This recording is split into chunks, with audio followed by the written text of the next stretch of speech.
The first warning didn't come from satellites or governments. It came from a kid in Arizona, filming strange lights in the sky on a cracked phone. 2 hours later, Beijing went dark. 3 hours after that, the United Nations received a transmission in perfect English. Humanity will be pacified within the hour. Surrender is mercy. Resistance is extinction. They weren't lying about their intent, just their timing. By then, I'd already lost contact with my squad. They came fast, efficient, not monsters, worse. Calculated minds behind synthetic eyes. Speaking in sterile voices as they vaporized city blocks like they were pressure washing a sidewalk.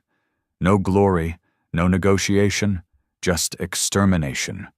I was pinned behind the remains of a grocery store in St. Paul, rifle shaking in my hands, the air thick with static and ash.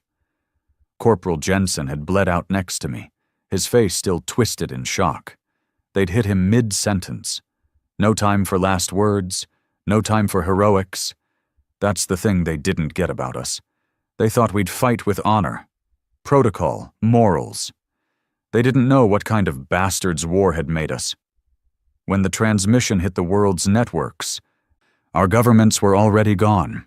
Command lines shattered, satellites hijacked, nuclear silos turned to molten steel. But humans? We don't fall like governments do. We don't wait for orders. We don't need a chain of command to do what has to be done. I was just a combat engineer, ex-Navy, dishonorably discharged, broken spine patched with cheap carbon plates, and an addiction to combat stims, the kind of guy recruiters stopped calling. But in that moment, in the rubble, in the chaos, they needed someone like me. I dragged Jensen's corpse behind a fridge, took his tags, took his detonator. Then I started running toward the nearest drop zone. The Council's war drones didn't understand guerrilla warfare. They had air superiority, yes. Weapons that could turn bone to vapor, yes. But they didn't understand hate, not the way humans feel it, not the kind of hate that burns clean through fear. In the war room of the Galactic Council, they watched us with cold calculation, predicting a complete surrender within 4 hours. They'd studied our wars, our history, our weakness for peace. They figured we'd panic. What they didn't calculate was what would happen if we didn't. At the Minnesota border, I met up with 2 Rangers and a retired steelworker who'd turned his basement into a damn weapons lab. Homemade railguns, pulse disruptors built from microwave coils. None of it was legal, all of it was lethal. We didn't ask each other's names. There wasn't time for that. The war wasn't organized. It didn't follow stages or strategy. It was 1,000 little moments of madness, improvised ambushes, suicide charges, kids throwing Molotovs from rooftops while drone swarms torched suburbs. And then something happened. They started dying. Not us. Them. Not just 1 or 2. Dozens. Then hundreds. They'd underestimated the sheer density of human resistance. Cities weren't just settlements. They were death traps. Every basement a bunker, every sewer line a highway. They'd landed their forces in the largest population centers, thinking it'd make control easier. It made the slaughter faster. And that's when the real break came. I still remember the second transmission from the Council, piped through hijacked frequencies. Unexpected resistance acknowledged. This delay does not change the outcome. Human defiance is statistically insignificant. That was minute 47. By minute 55, we'd cracked their command frequency. By minute 59, we'd hacked into their fleet's own targeting system. And by minute 63, just over an hour after they declared our surrender, we wiped their entire assault fleet from low orbit using their own cannons. We didn't win because we were stronger. We won because we refused to die the way they expected.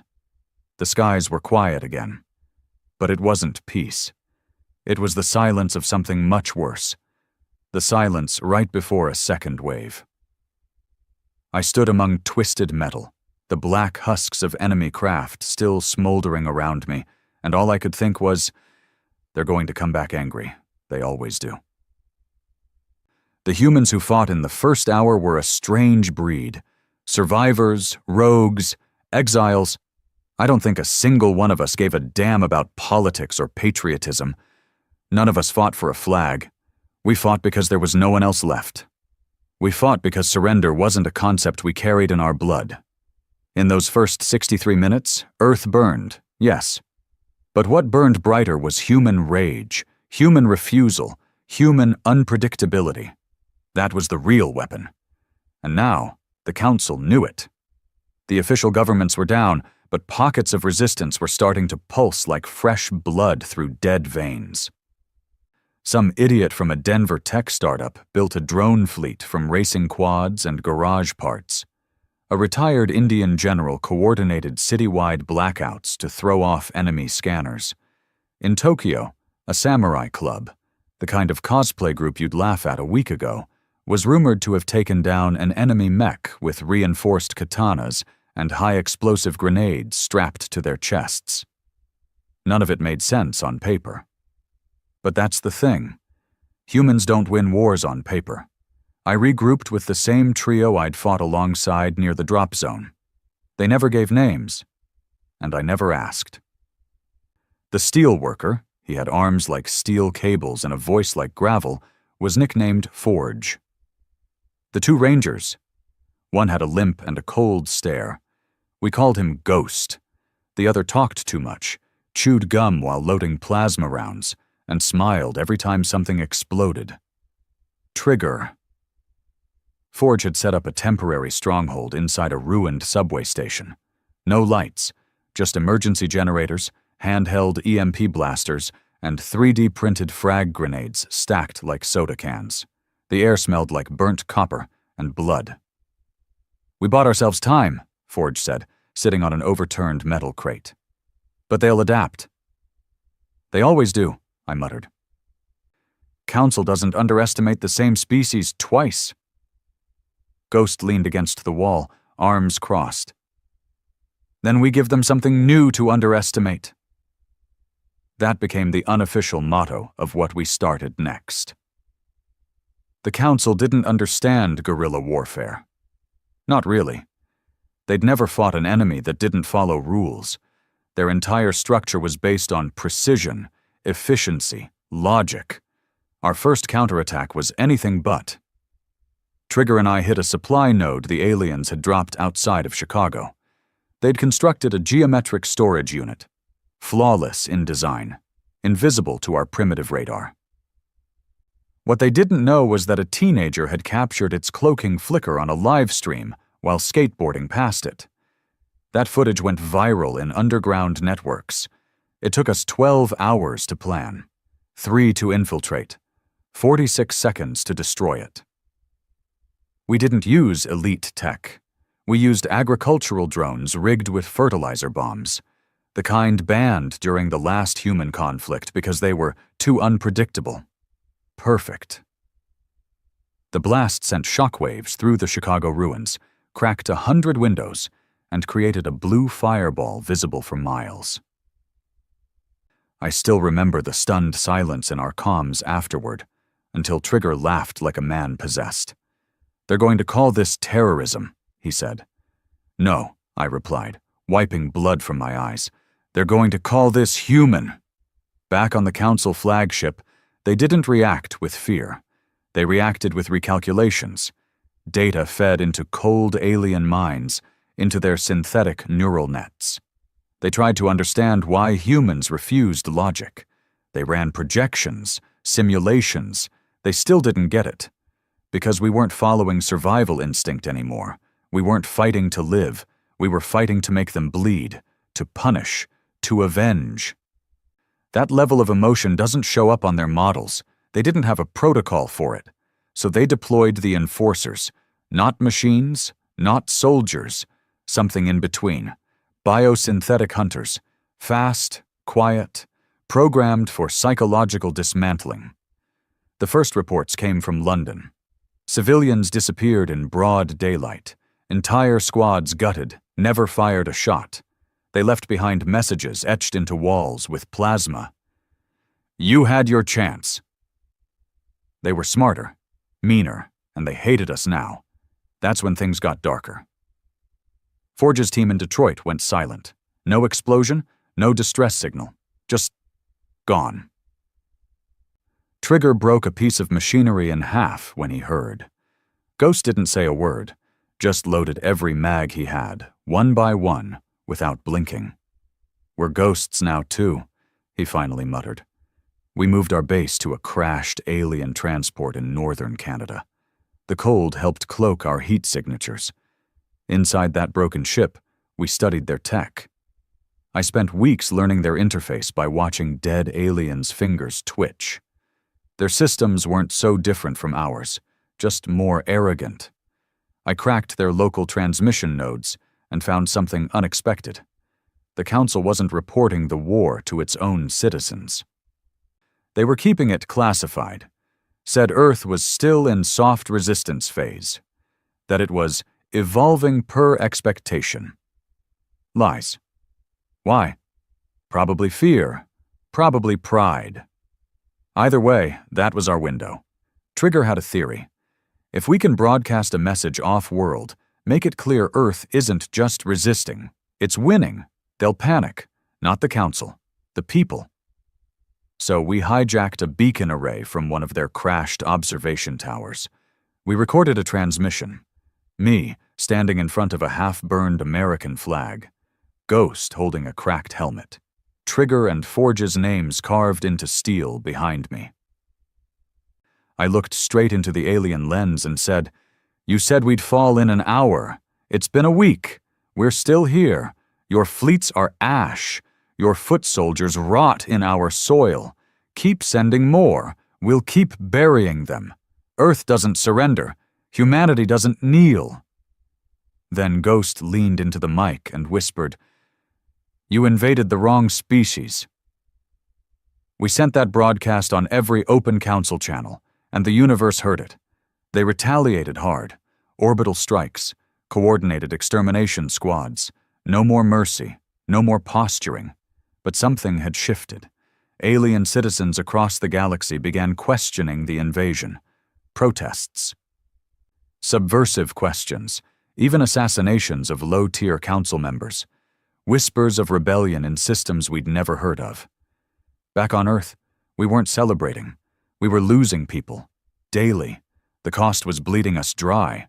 But we kept pushing because it was no longer about saving Earth. It was about showing them what humans do when pushed too far. The final blow came when Forge, believed dead, sent us a single, shaky message from orbit. He'd been captured, escaped, hijacked a Council vessel with a team of prisoners, and was headed towards their data core. Deep space, high security, completely unbreachable. Except he breached it. His final act? He uploaded Earth's entire war archive. Every slaughter, every rebellion, every single minute we survived when we weren't supposed to. Millions watched it. Billions questioned everything they'd been told.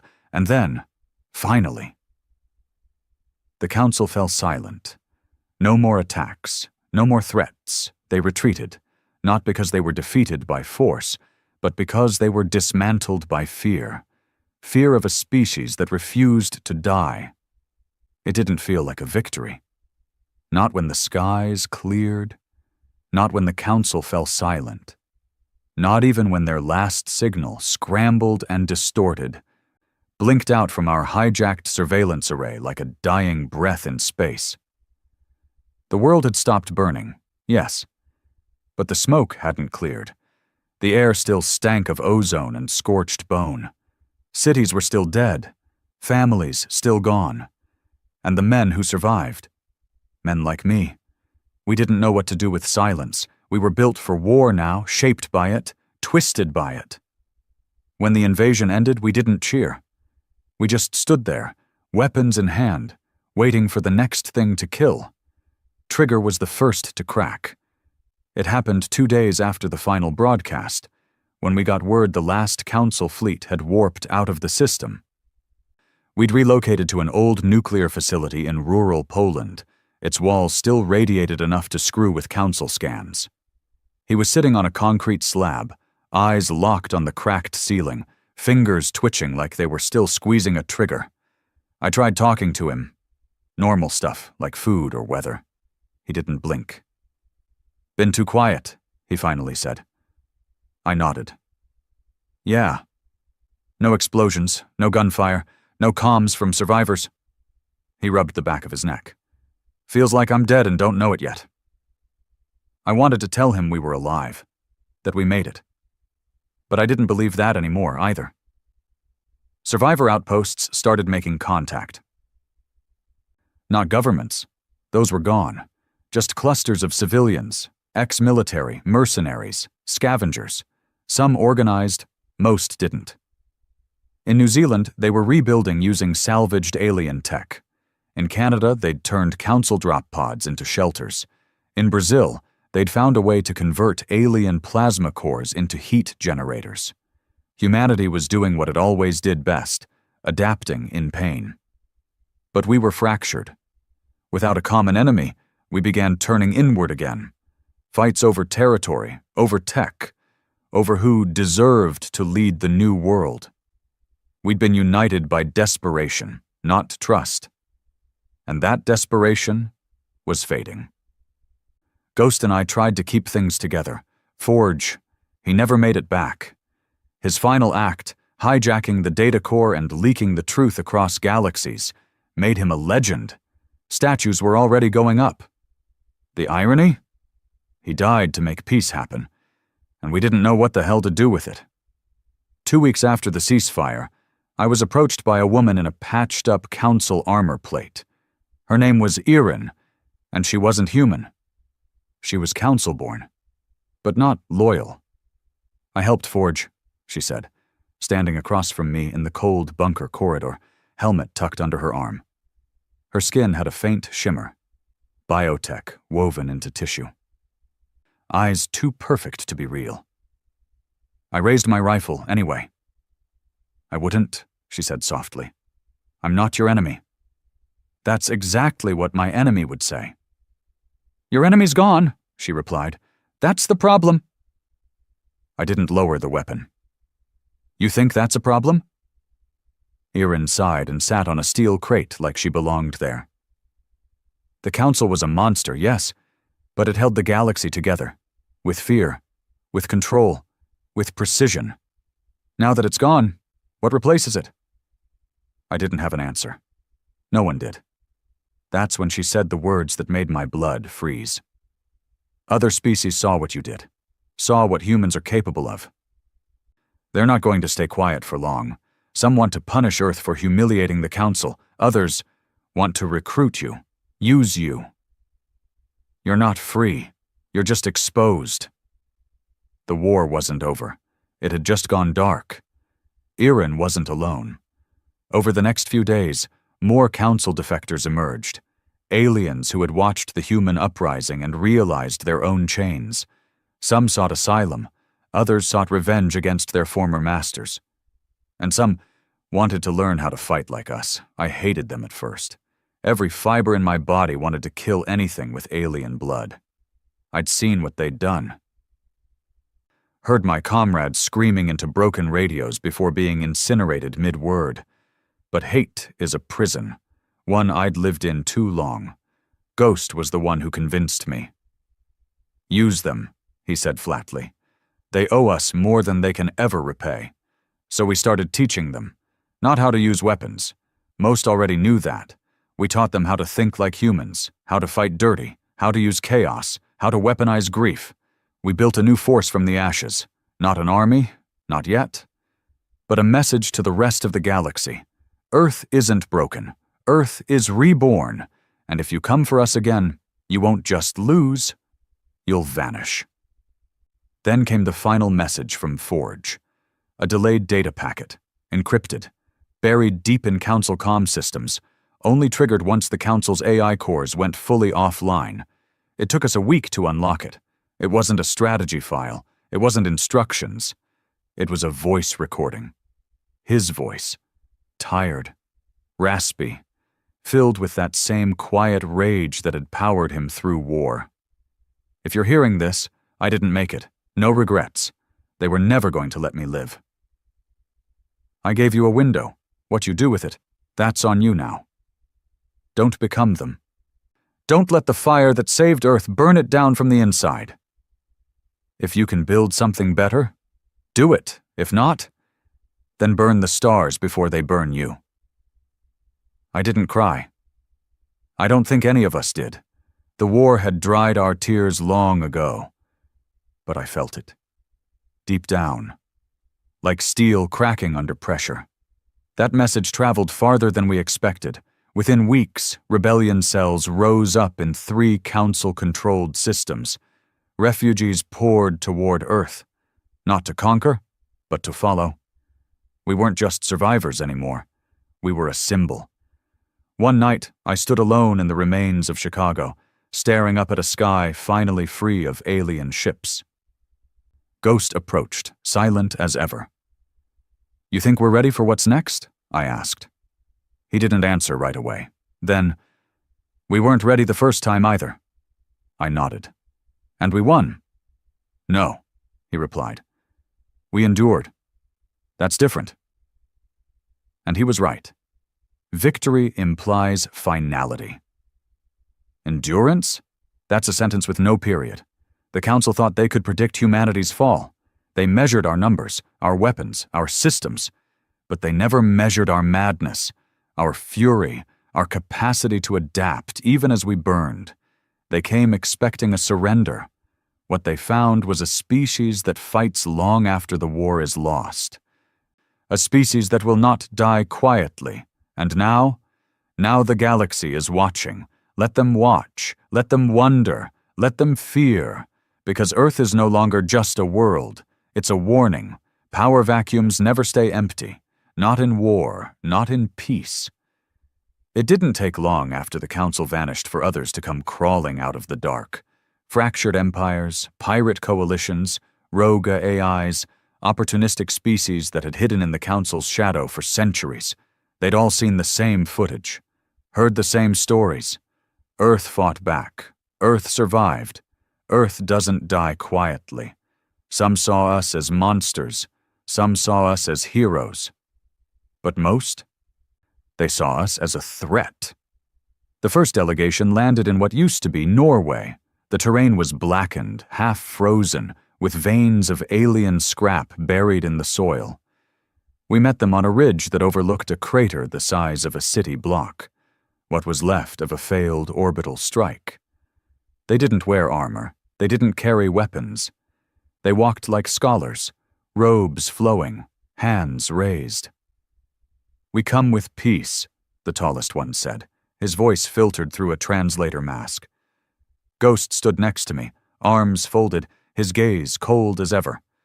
I had my sidearm holstered but ready. You learn quickly not to trust the quiet ones, alien or human. You speak English, I said.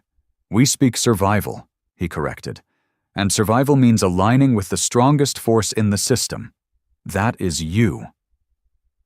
I didn't smile, didn't blink. You think we're the strongest? I think you are the most dangerous. Smart. They offered alliance, technology, information on council splinters that might be regrouping, a seat in what they called the Interstellar Reformation Pact, a shaky collective of species trying to keep the galaxy from ripping itself apart in the council's absence. But we didn't say yes. Not then. Earth had bled too much to bow to new alliances. We needed time. Space. We needed to learn who we were without an enemy breathing down our necks. But time is a luxury war doesn't allow. By month 2 after the Council retreat, the galaxy was fracturing faster than we could keep track.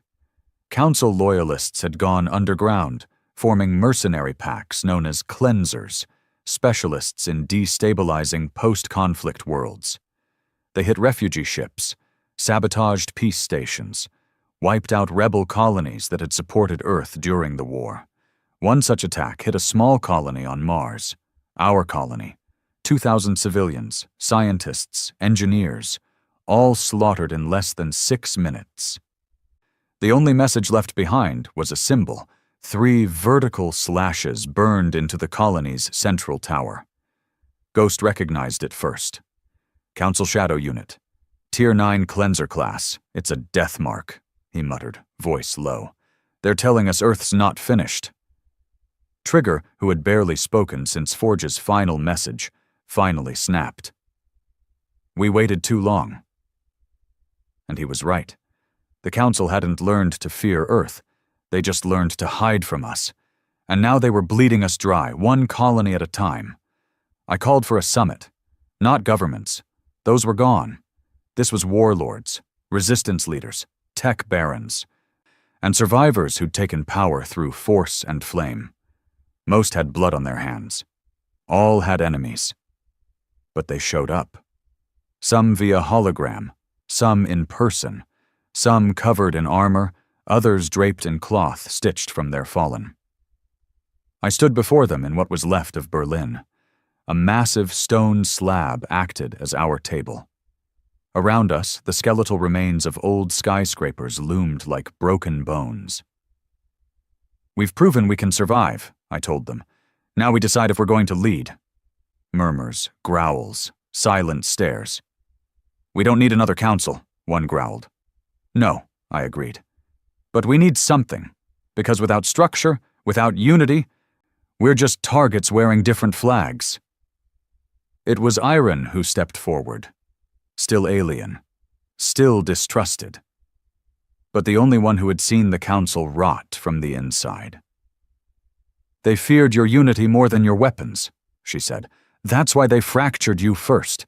If you want to finish this war, if you want to own what you've become, then unify. Not under a flag, under a code. That's how the idea of the Bastion was born.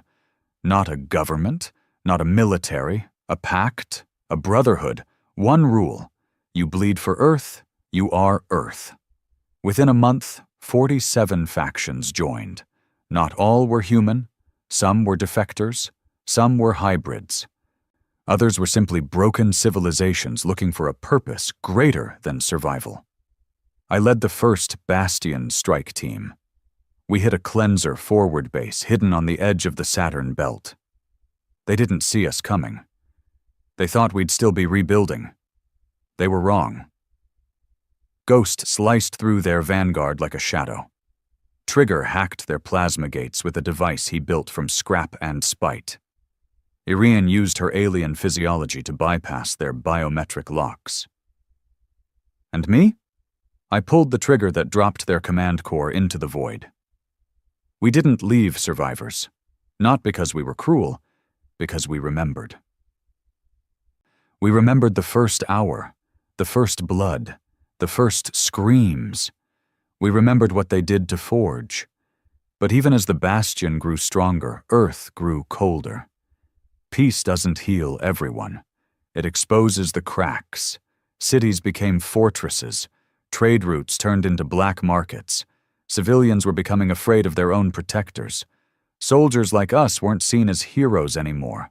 We were reminders of death, of chaos, of what Earth had become to survive. Trigger said it best during one of our debriefs. We built a world that only people like us can survive in. I couldn't argue, and then came the message. Not from the Council. Not from the galaxy, from Earth. A faction calling themselves the Purity Line hijacked a Bastion relay tower and sent a wideband broadcast across the inner colonies. Their leader, a scarred ex-politician who'd gone underground during the invasion, stood in front of a burning banner and said, "Earth has been corrupted, contaminated by alien filth, by traitors, by those who traded humanity for survival. The war is over. It's time to clean house." They weren't talking about the Council. They were talking about us, about Bastion, about Iran, about any human who'd accepted an alien into their ranks, or used alien tech, or dared to see the enemy as more than just prey. We'd saved the world. And now we were being branded as the next threat. Part of me understood it. We had changed. War had made us monstrous in ways we hadn't noticed. I used to sleep through silence. Now I could only fall asleep if something was humming, crackling, sparking nearby. I didn't have dreams anymore, just memory fragments, explosions, ash, screams. Irene warned us this would happen. "Your enemies will always return," she said, "but the ones you must fear most are the ones who wear your face." Ghost and I stood on the edge of an old dam, overlooking a newly constructed Bastion supply depot. He was quiet, smoking a twisted cigar made from alien herbs, only thing that kept his nerves calm now. "What do you think happens next?" I asked him. He exhaled smoke like he was exorcising a demon. "Civil war," he said. "Not tomorrow, but soon." "And you?" He looked at me with those tired, empty eyes. "I'll fight whoever comes for my people. Human, alien, ghost, God, doesn't matter." I nodded. Because that was all we had left. Not peace, not politics. Just each other. Just the fight. The first shot of Earth's second war wasn't fired in space. It wasn't plasma or lasers or orbital strikes. It was a homemade bullet. Fired point blank into the skull of a refugee girl who'd just arrived in a Bastion camp outside of Athens, 12 years old, half human, half council species, born in the chaos between invasions. She'd been carrying a ration pack and a hand-stitched toy, no uniform, no weapon, no threat. But to the Purity Line, that didn't matter. To them, she was a contamination. I arrived at the camp 20 hours later. The body was gone. But the blood was still there. A wide, dried smear across the stone path, like someone had tried to wash it but gave up halfway through. Bastion forces stood silent, armored and still, unsure if they were at war or not. Ghost crouched near the blood, dragging 2 fingers through the red dirt like he was looking for something deeper than evidence. When I walked up, he didn't look at me. "She didn't even scream," he said. "She was holding the damn toy when she dropped." Trigger stood back, arms crossed, jaw tight. Purity Line left a message, carved it into the side of the depot. I turned towards the wall. The words were etched deep, crude but clear. "You lost your soul to save your skin. Earth belongs to humans again." And just like that, I knew. This wasn't protest. It wasn't rebellion.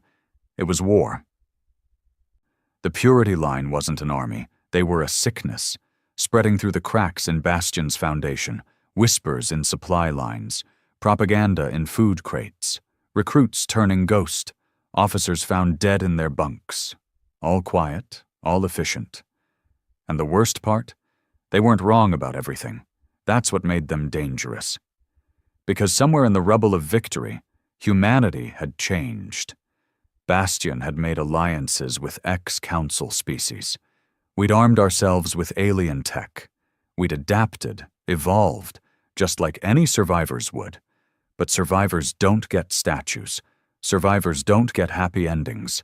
They get resentment. And resentment turns into bullets.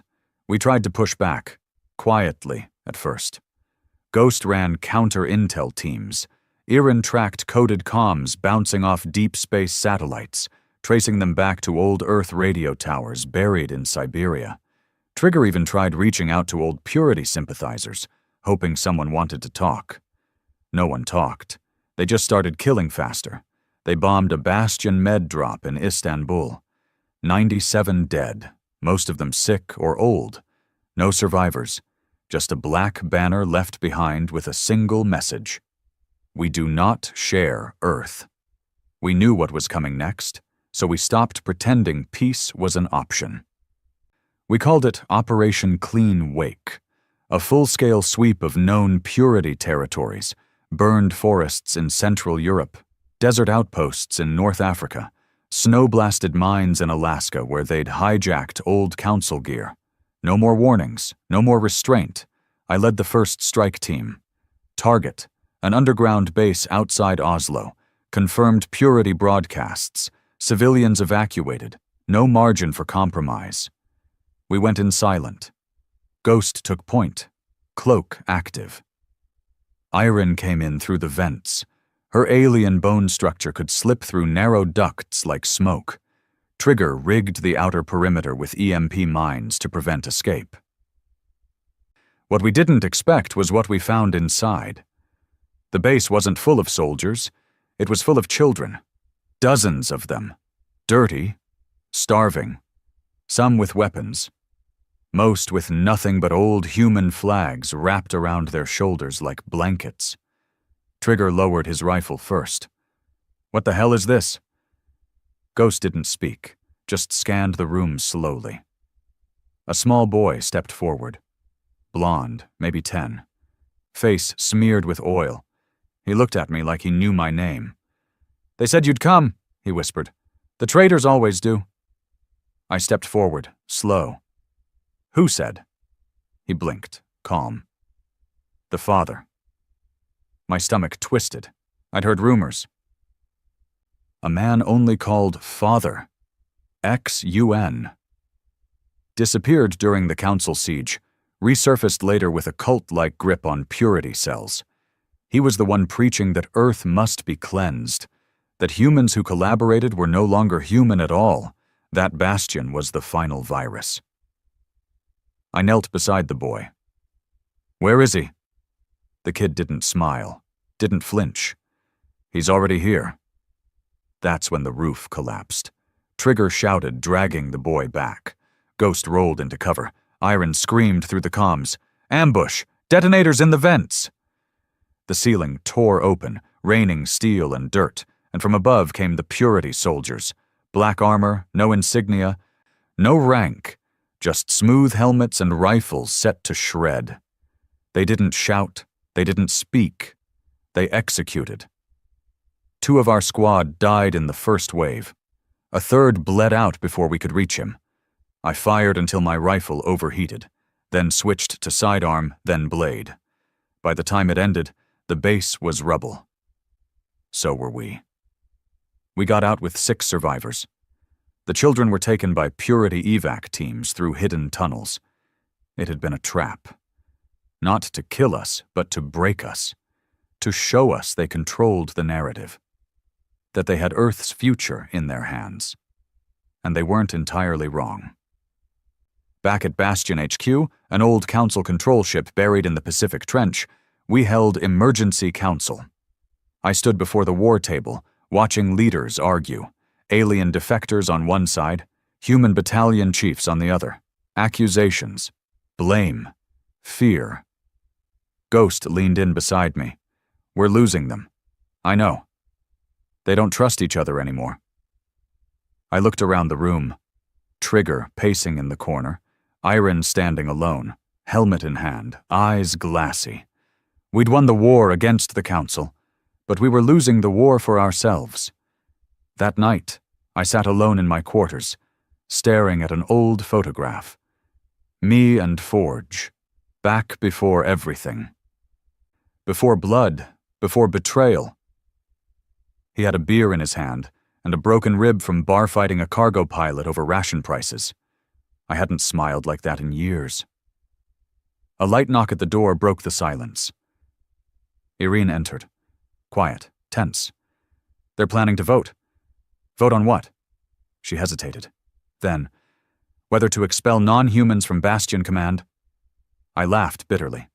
"So this is it." She looked tired. "They're afraid, and fear's louder than truth."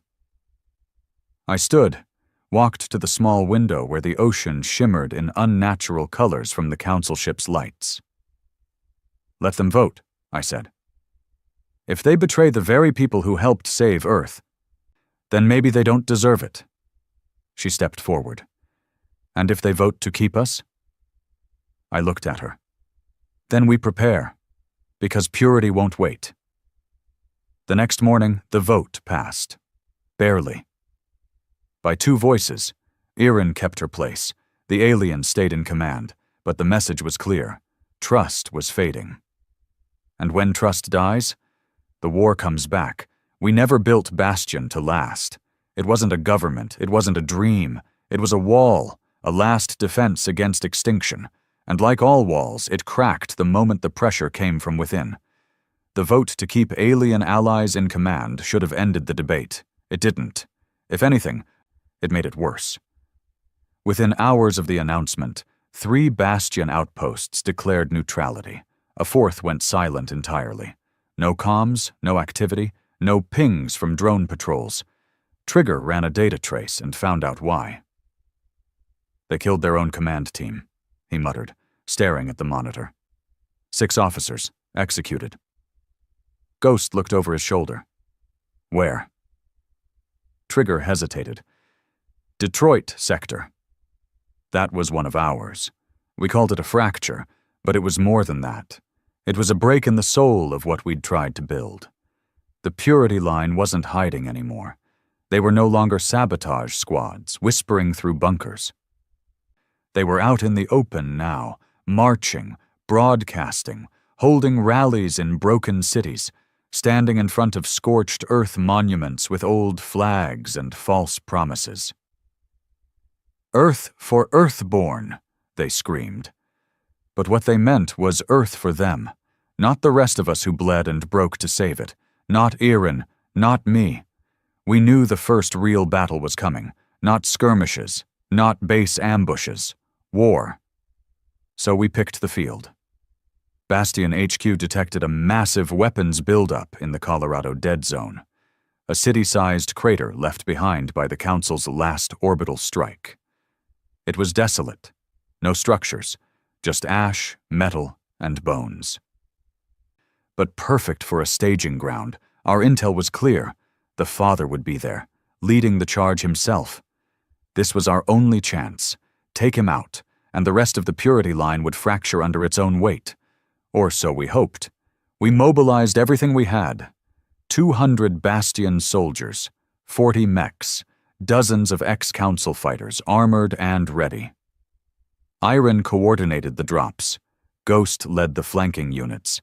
Trigger rode point in a heavily modified hover tank with a railgun made from scavenged orbital scrap and a prayer. Me? I led the front line. The air over Colorado was thick with dust and static as we descended. Burnt sky. No birds. No wind. Just silence and the feeling that this wasn't a battle. It was a reckoning. We touched down just after nightfall. The terrain felt haunted. Not just from the war, but from something older, something angrier. As if the ground itself resented being walked on again. Ghost moved like a shadow ahead of us, scanning for traps. Iron stayed by my side, her eyes glowing faintly in the dark, feeding live telemetry into my HUD. Multiple life signs, 30 clicks east, she said. Confirmed, Trigger buzzed through the comms. Looks like they're digging in, heavy emplacements, shielded units. I clicked on my comm. We go loud in 5. We hit them with everything. Mortars, EMP rounds, plasma blasts. Our mech units tore through the first Purity line like fire through dry grass, but they were ready. Purity counterattacked with ex-Bastion gear, stolen rifles, jammers, tanks we'd left behind months ago. They knew our tactics, our formations, our weaknesses, because they were us once. The fight turned brutal, hand to hand in the trenches. Blades, fists, teeth. Ghost disappeared for a full hour. We thought he was dead. Then reappeared dragging 3 Purity operatives behind him, bloodied, but alive. Interrogation later, he said. Right now, we end this. Then came the fire. Not ours. Theirs. A tower rose from the ash. Black steel, ancient, humming with unstable energy. Erin froze beside me. That's not human tech. Council? I asked. No. Her voice dropped. Worse. Something buried. Something older. The tower pulsed. A red wave spread across the battlefield. Weapons fried. HUDs glitched. Soldiers screamed as their implants went haywire. I felt my own pulse skip, like my body had been unplugged from itself for a split second. Pull back, I yelled. Back to line 3. But it was too late. From the shadows of that tower came the Father. He walked without armor. No mask. just a long black coat and dead eyes. His voice crackled over every channel, every speaker, every earpiece. This is the consequence of compromise. You let them in. You let them change you. You let them poison the earth. Now we will purify it with fire. He activated something, a signal, a trigger. Dozens of purity soldiers dropped to their knees and began to scream.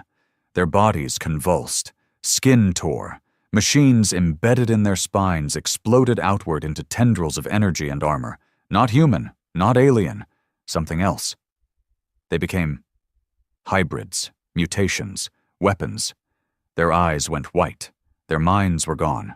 They charged. We'd seen horror before, but this was madness. These things didn't bleed, they didn't slow down. They tore through our lines like knives through paper. One of our mechs went down in 10 seconds, ripped open like a tin can. Ghost opened fire with a grenade launcher. Trigger overloaded his railgun and fired point blank, vaporizing 3 of them. Erin launched an antimatter round that collapsed a section of the crater entirely. Still, they kept coming. We fell back to the southern ridge. And that's when I made the call. Drop the failsafe. Erin looked at me. That'll take out both sides. I stared down at the battlefield, at the monsters we'd once called brothers, at the tower that screamed like it was alive, at the line we could never cross again. I know. The failsafe was a last resort device, a gravity bomb designed by Forge before he died. It didn't just explode, it collapsed. Everything. Space, matter, sound, time. We'd never tested it, until now. Trigger wired it. Ghost planted it. Erin calculated the blast radius to give us 45 seconds. That was all. We ran. Through blood and smoke and screams. Through memories. Through guilt. The ridge trembled beneath us as the failsafe began to hum. A low vibration, deep and final. I looked back one last time, at the monsters, at the father standing unmoved, at the tower still pulsing, and I whispered, "This is your Earth now." Then the world collapsed. We woke up 3 days later, buried in a collapsed med station, half dead, half mad. Ghost had a broken leg. Trigger lost hearing in one ear. Erin's skin was cracked down her arms like glass under pressure. But we were alive, and the tower was gone. So was the father, and so was the purity line. The cost? 200 Bastion soldiers, 8 cities caught in the shockwave. And something deeper. Trust. Even within our own surviving forces, whispers started, that I'd gone too far, that I'd used alien weapons, alien allies, alien methods, that maybe I was the threat now, that maybe Bastion needed purifying too. I sat alone in the crater one night, breathing in dust, watching the stars. Trigger limped up beside me, smoking whatever passed for a cigarette these days. "That's twice now," he said. "Twice Earth nearly died." I nodded. "You think it'll survive the third?" I didn't answer, because I didn't know anymore. After the collapse at Colorado, silence spread like a virus. It wasn't peace. It wasn't relief. It was fear pretending to be quiet. The purity line was gone, burned to ash by a failsafe we never wanted to use. The father was presumed dead, though no one had found a body, and the mutated hybrids he'd unleashed had been erased in the implosion. But you don't kill ideology with bombs. You bury it, and it grows underground, like roots cracking stone. Bastion was a shell of itself. We still had soldiers, still had weapons, still controlled the largest piece of ex-council tech on Earth. But the heart, the trust, the unity that made Bastion more than just firepower? Gone. Whole units deserted. Supply convoys never made it to the outer zones. Defectors, both alien and human, started carving out their own safe havens. Little empires, micro-dictatorships, whatever you want to call them. They were fragmenting us faster than purity ever could. It turns out, When you kill a fanatic, you create martyrs. And when you kill 100, you build religion. The whispers started first. Commanders compromised. He used the failsafe too easily. Forge would have never allowed this. I heard them in the halls, in mess rooms, in comm traffic when they thought I wasn't listening. Even Ghost kept his distance after Colorado. We'd fought together in dirt, ash, and fire. But now he looked at me like I was something else. Not human. Not alien. Just dangerous. Erin remained by my side. Her arms were still healing, veins lit faintly from energy trauma, skin peeling like dried leaves. She should have been in stasis, should have let medical AI resequence her cells, but she wouldn't leave me alone in the dark. "You know they'll come for you," she said one night, voice low. "Who?" "Your own." I didn't deny it. She stared through the window at the shattered coastline, water glowing faintly from submerged tech. "You can still walk away." I looked at her. "Where?" Her eyes met mine. "Anywhere. As long as it's not here." But this was my grave. I knew that. I dug it the moment I pressed that failsafe trigger. The first betrayal came from inside the war room. Trigger. He'd been quiet since Colorado, withdrawn, cagey, always muttering under his breath. We thought it was trauma, maybe guilt, maybe just him finally snapping after everything. We were wrong. It was planning. He leaked mission codes to a rogue Bastion splinter in Moscow, former tacticians who believed in strategic separation, a polite way of saying a new chain of command without me in it. They attacked an aid convoy headed for Asia Sector 4, 35 medics, 5 children, all dead. Trigger didn't flinch when confronted. "You made us monsters," he said, leaning against the interrogation wall, calm as steel. "I just gave them permission to stop pretending." Ghost was there. He wanted to shoot him. Right there. Point blank. But I couldn't let that happen. Because if we started killing each other in rooms like this, behind closed doors, with no trial, no chain of justice, then Bastion truly was gone. So I locked Trigger in the ship's brig. Deep level, maximum security. I visited him once before the door sealed. He didn't beg, didn't explain, just stared at me with disappointment. "I followed you through hell," he said. "Now you're dragging us into the void." Then he turned his back. The council met again. What was left of it, anyway? 3 human leaders, 2 non-human. And me. Erin sat beside me as a representative now, not just a soldier. She wore formal armor, fractured plates reforged with human alloys, glowing veins dulled down to avoid sparking panic. The discussion was bloodless, but the tension was suffocating. "We need elections," someone said. "For what?" Ghost snapped. "We're still in recovery. We hold elections and Bastion dies. Too many factions. Too many loyalties." "So we just keep following him?" the Asian sector rep asked, pointing to me. "A commander who flattens half a continent to stop a cult?" I said nothing, because nothing I said would matter anymore. The vote passed. Leadership would dissolve. Elections would begin. In 30 days. I didn't run, didn't protest, didn't care. The idea of leading this shattered, paranoid, half-militarized planet made me sick now. Let someone else wear the target. But Earth didn't give us 30 days, not even close, because just as the cracks in Bastion became unhideable, something came from beyond the stars. Not a fleet, not weapons. A message, simple, short, from a species we'd never heard of, transmitted in every language we'd ever used. "We saw what you did to the Council. We saw what you did to yourselves. And we're coming." That message broke whatever remained of the illusion.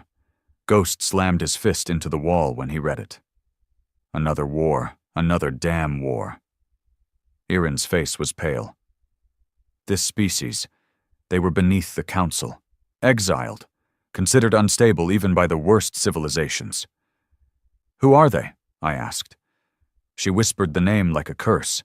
The Null, a predatory nomadic race, cut off from the galactic core centuries ago. Not because they lost, but because they terrified everyone.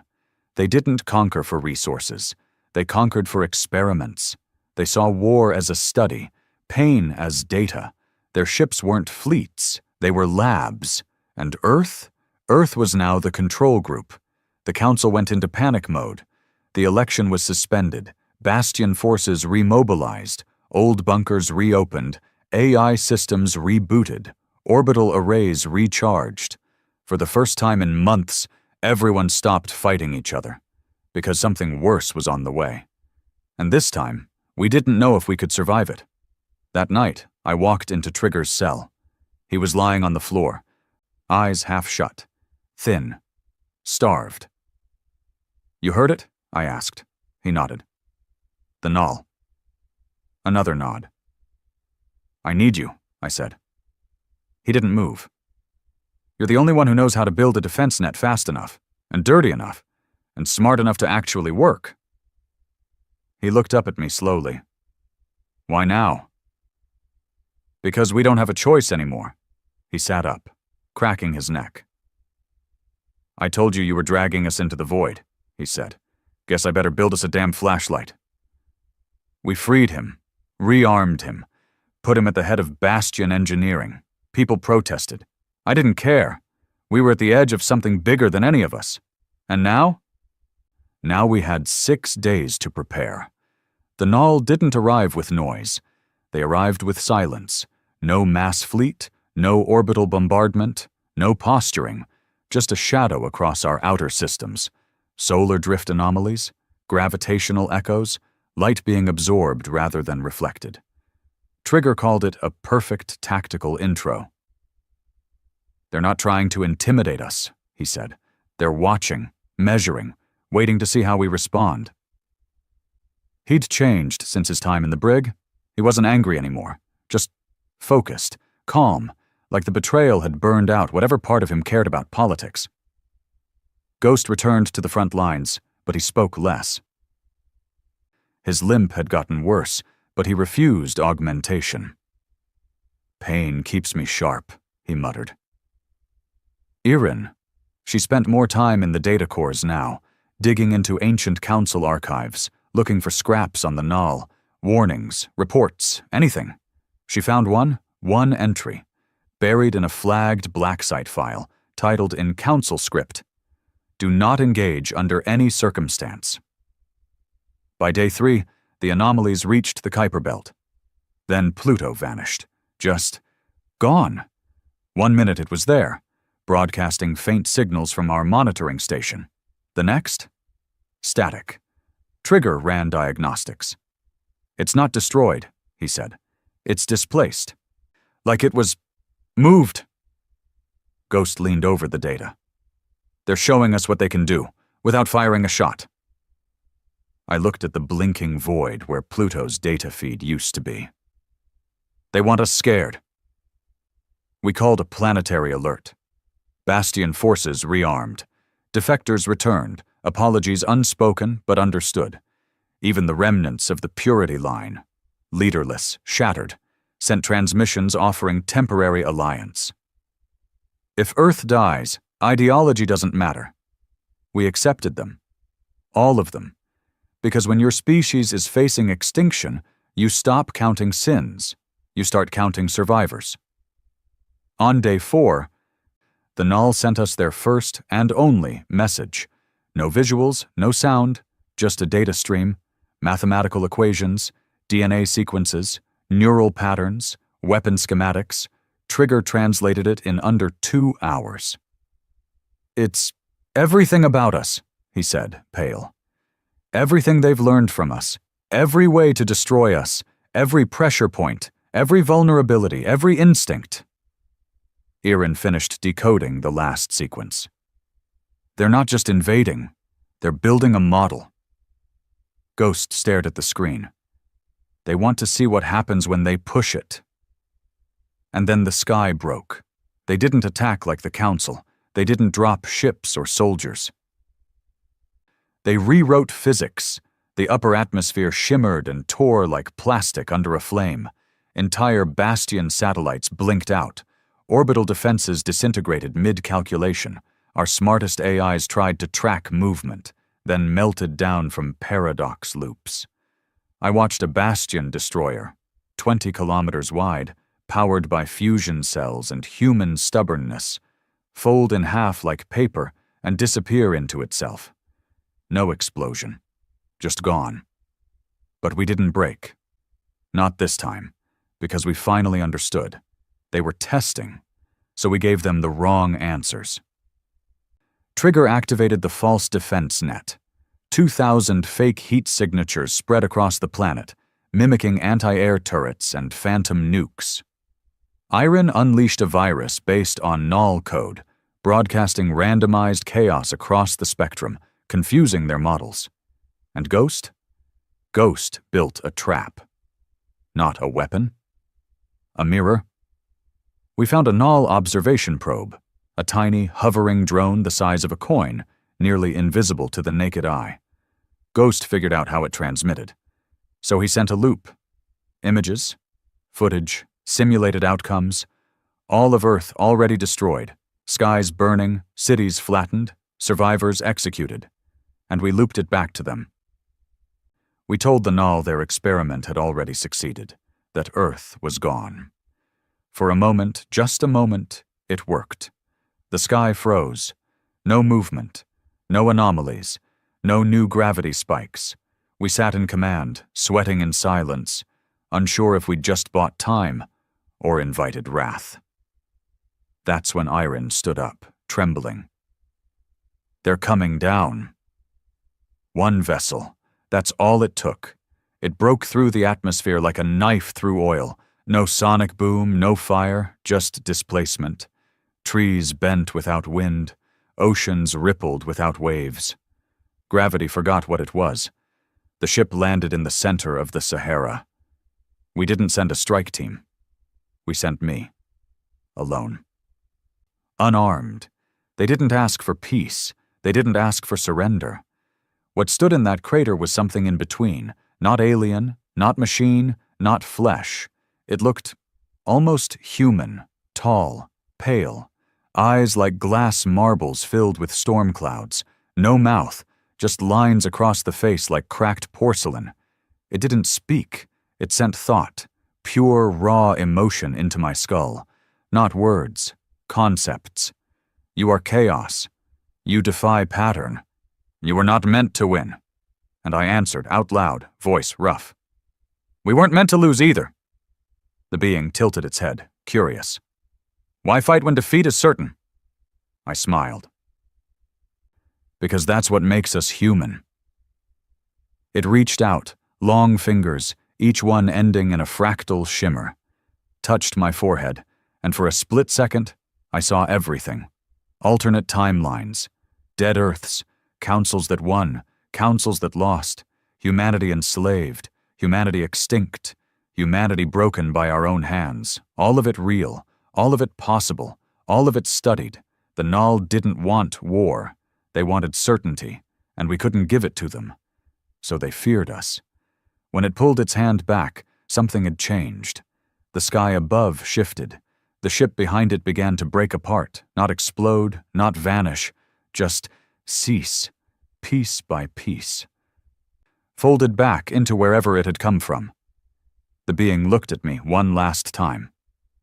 Unstable, unquantifiable. You are not the control, you are the variable. And then it was gone. I woke up 3 days later, in a medical pod, IVs in both arms, Irene standing beside me. They left, she whispered. No trace, no message. Trigger walked in, nodding. Signal silence across all systems, they're gone. Ghost stood in the back, arms folded, eyes unreadable. You scared them, he said. No, I corrected. We confused them. Bastion held elections. I didn't run. Trigger did. He lost. Ghost declined to vote. Iron disappeared 3 weeks later. Left a note. You were never meant to survive. But you did. Now choose what kind of world you're building from the ashes. Years passed. Earth rebuilt. Slow, ugly, honest. Not a paradise. Not a utopia, but real. Scars and all. I still walk the ruins some nights. Old war zones, forgotten bunkers, graves without names. Sometimes I think of the council. Sometimes I think of the Father. But mostly, I think of the moment I looked a God in the eye and told it no. They thought we'd fall in hours. We ended the war in minutes, but the truth? We were never meant to survive the war.